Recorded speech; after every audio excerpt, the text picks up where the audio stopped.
बिस्मिल्लाहिर्रहमानिर्रहीम। एक दिन मौला अली अपने जंग नहरवान के लिए अपने घोड़े पर सवार हो रहे थे।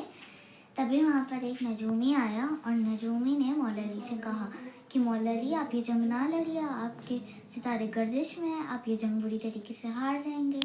तो मौला अली अपने घोड़े से उतरे और नजूमी के पास आए और नजूमी से कहा कि अच्छा, तुम सितारों का हाल देख सकते। तो नजूमी ने मौला अली से कहा कि हाँ मौला अली, यही मेरा काम है, मैं सितारों को देखकर इंसानों का हाल बता सकता हूँ। तो मौला अली ने नजूमी से 3 सवाल पूछे। पहला सवाल, मौला अली ने पूछा कि ऐसा कौन सा सितारा है जो अगर टूटे तो ऊँट पर हरकत सी जाहिर होती है। तो नजूमी खामोश। तो मौला अली ने दूसरा सवाल पूछा कि ये जो घोड़ी है, इसके पेट में नर है कि मादा।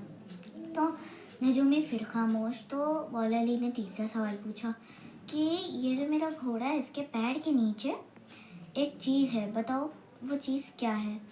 तो नजूमी फिर खामोश। तो मौला अली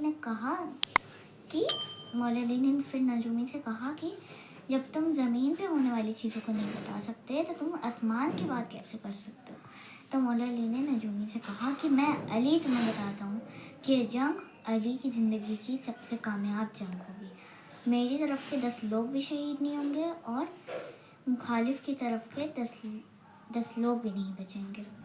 फिर तारीख़ लिखी जाती है कि अली की तरफ के कोई साथी भी शहीद नहीं हुआ और मुखालिफ की तरफ के सिर्फ 9 लोग बाकी थे। अल्लाहुम्मा सल्ली अला मुहम्मद।